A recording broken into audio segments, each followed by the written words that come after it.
ডিপ্রেশনে ভুগছেন, পেরেশানিতে আছেন, খুব বেশি দুশ্চিন্তায় আছেন, কোনো কিছু ভালো লাগছে না, আল্লাহর সাথে একটু কথা বলেন।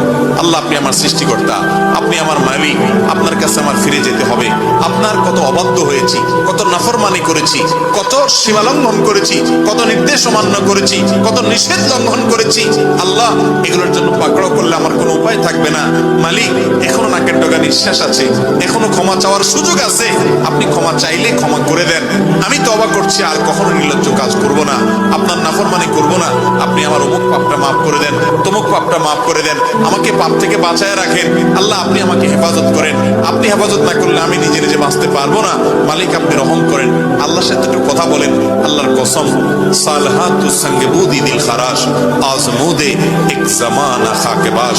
পাথর হয়ে বহুদিন ছিলেন ভাই, একটু আল্লাহর সাথে কথা বলেন, চোখের পানি ফেলেন, দোয়া করেন। বিশেষ করে ভোর রাতের দোয়া, ভোর রাতের দোয়া, এটা গুলি মিস হলে মিস হয় না।